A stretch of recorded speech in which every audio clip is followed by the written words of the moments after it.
Hey everyone, welcome back to What's Up with ALT Zone. I've been reading through all your comments under my JET application series and Oh my god! Wow! wow, thank you so much for all the questions and engagement. So today I'm doing something I've been meaning to do for a while. I'll be answering your top 12 frequently asked questions about the JET program application. But to make it more interesting, we're going from the least asked to the most asked questions. Damn!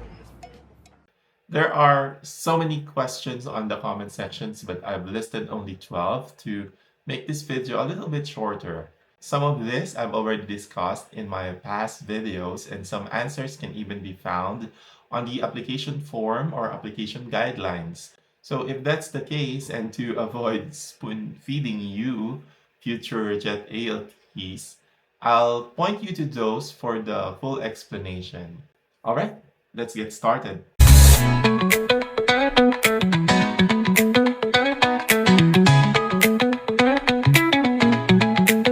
Question number 12. This is the least asked, but at least maybe two or three viewers asked this question. Can I include practice teaching as a teaching experience? I don't think so. I've read it somewhere that practice teaching does not count, or I could be wrong. Based on the form, the experience they are looking for are professional experiences, as in you work and you earned as a teacher. Also, in my experience as a hiring officer in my previous job, we normally do not count practicums or internships as experience because it is still part of the academic requirements. Again, I could be wrong, so it's still up to you whether you want to include your practice teaching on your JET application. Question number 11. Should I use uppercase or lowercase? I've seen a few comments about this, and honestly, it's not that deep. I've shared in my other videos that here in Japan, we are instructed to use uppercase when filling out forms, but that is just for clarity, and so they do not confuse the letters or the romanji on the forms that we are submitting. If you are typing in PDF, you can use title case or proper case. For example, Bachelor of Arts in English. For this one, you can just uppercase the first letter of each word. So that is proper case or title case. You don't need to use all caps unless the form says so. I understand that some of you tried to use uppercase only, but the space is not enough. I also use uppercase on my application form. I never had this problem when I was filling out the form because I am using a different PDF editor, which allowed me to type more on a given space by automatically adjusting the font size. I believe I used Foxit PDF Editor Pro. Nice. Some PDF editors might also have this feature, so do check them out. Question number 10. What should I put under teaching, training, educational background, language proficiency, and certifications? All right, this section confuses a lot of people. Here's the breakdown. Teaching and training means that you have to include workshops, seminars, or special trainings. They are not formal training or formal education, but just a session or a short course. Educational background, you have to list your degrees and schools. Language proficiency, it's asking for your first language. For Filipinos, that would be Filipino or Bisaya or anything else. Then on the table, you will write the other languages that you know. Of course, you will have to write English. Feel free to include other languages. I studied Spanish as an elective in my college years, but I forgot to include it. Teaching English certifications, TESOL, TEFL, CELTA, or other relevant and well-known teaching English certifications. I explained this in detail in my video on filling out the JET application form, so check that one. Question number 9. How to write a recommendation letter. This is kind of tricky because I don't believe that applicants must write their own recommendation letters and just ask for someone to sign it. Stop it. Get some help.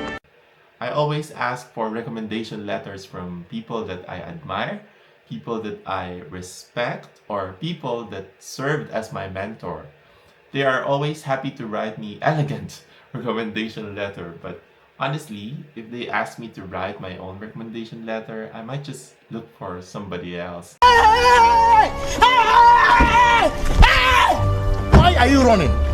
Why are you running? If I am not worth the effort or their time, then it sends me a message that they are not willing to recommend me, or they are not in the caliber that I expect them to be, and thus they do not deserve to recommend me. But I also understand that some people are not good in writing, so to give them an idea, here's a short outline which you can show them. The recommendation letter should be formal, short, and specific. It usually includes three things: who they are and how they know you, your skills, teaching ability, and character, and lastly, a clear statement recommending you for JET. And yes, it should be signed. Added bonus if he or she can use the official letterhead of the school or organization, or include his or her contact details just for verification purposes. Question number 8. I don't have answers to some parts. Should I leave them blank? I left mine blank. Here in Japan, we do not use NA or not applicable. I think because they are not familiar with that. But maybe since you are still in the Philippines, you can just type NA if a section doesn't apply to you. Write NA, not applicable. That tells the reviewer you didn't miss it by accident. But whether to leave it blank or type NA, it's up to you, and I think either way should work. Question number 7. Will you make an interview and demo teaching video? I get this one a lot from those preparing early for interviews, and yes, I'm planning to make one soon, probably around December or January, just in time for the releasing of the results, or I might release one earlier. I am purposely avoiding releasing videos for the next phase because I do not want you to overthink or be overwhelmed. Submitting your application properly and writing an excellent statement of purpose, which I made a video about, should be your priority. Then you should just relax. Just relax. After submitting everything, you should just relax and wait for the result.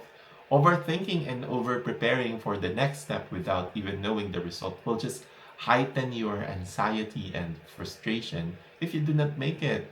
So relax, breathe, and enjoy life. I'm thinking of making a three-part video on it, giving you insights on how we conduct our English classes here in Japan, discussing the format of the lesson plan, and preparing you for the interview. As early as now, I will tell you that I will not be divulging any specific question that they ask me during the interview. No! God, please, no! No!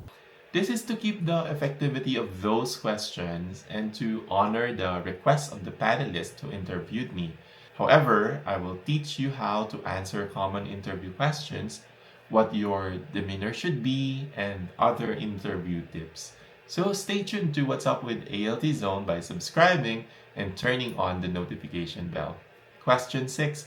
How to fill out the major field of study if I have a double major or sub-specialization or a minor. 11B and 11C might be confusing. 11B will use the chart, not your course title. So for example, you are Bachelor of Science, Secondary Education, major in English and Math.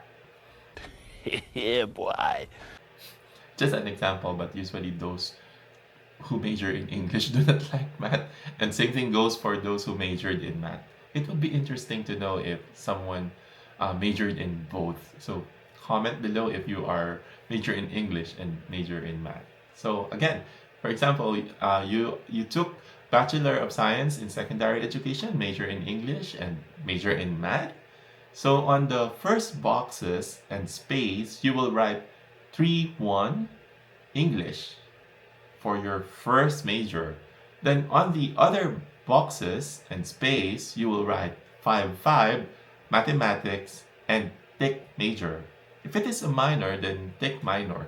Please refer to the chart for the specific codes and field of study names. For 11C, just write your course title on the major field of study. I did this in my application.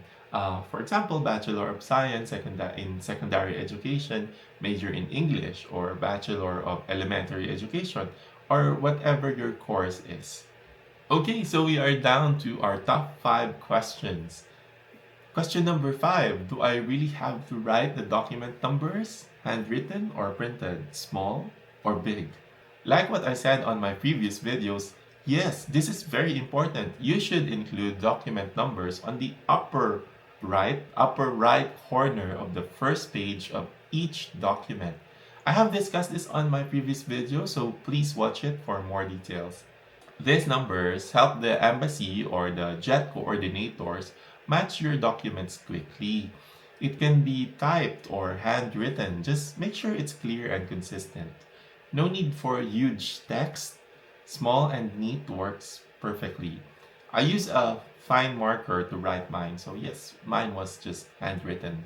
Question number 4. What do I do if I tried typing in all caps but my answers don't fit in the PDF form? Ah, yes, the classic PDF space problem. You can adjust the font size to make it fit. However, be careful not to type it on a microscopic font size. Again, find a PDF editor that will allow you to insert a borderless text box that would automatically adjust the font size based on the space provided. This will help you fit everything in. Question number 3. Is there an age limit? Apparently, this is a major concern to so many people. But the website, the guidelines for application already answered this, and they even reiterated it on the frequently asked questions. No, there's no official age limit for JET. However, plenty of successful applicants are in their 30s and 40s, even though they encourage fresh grads to apply. I guess because this is the age range of those who have enough teaching experience but still has the energy to adapt to living in Japan. What matters most is your enthusiasm, your adaptability, and your teaching potential. If you're motivated, then give it a shot. Okay, down to the last 2 questions. Question number 2. I haven't finished my master's degree. Should I declare it? Yes, definitely include it. Just make sure to mark it as in progress or ongoing on the dates attended column, or just write 2023 to present. Be honest about your academic status. It still shows your commitment to learning and adds to your profile.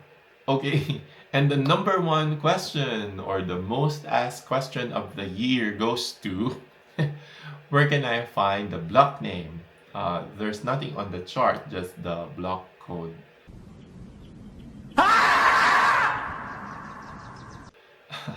This is by far the most asked question in the comments section. For some reason, the chart only shows the block code, prefecture or designated city, and code name. But the block name is nowhere to be found. I've checked my application form. I have a block name. I was able to write a block name on my application form. Without the block name, you will not be able to decide on the block code, right? So I am not sure if this was an honest mistake by Jet or it was purposely left out to test the reading comprehension and analytical thinking of applicants, because I was able to find the answer to this question on the application form itself. I think they are testing the comprehension and analytical thinking of this year's applicants. I am encouraging you to read the subtext under Table B, Block, Prefecture, Designated City Preference. There are 8 there are 8 letters from A to H representing the blocks. That's the block code, right? And the clue is there are 8 regions in Japan. And that's it. The top 12 JET application questions answered. I hope this clears up a lot of confusion for those of you applying this year. If you found this helpful, don't forget to like, subscribe, and comment below which question helped you the most. Or what do you want me to cover next? This is Rui from What's Up with ALT Zone, helping you every step of the way on your jet journey. Good luck with your applications and I'll see you in the next video. Janet!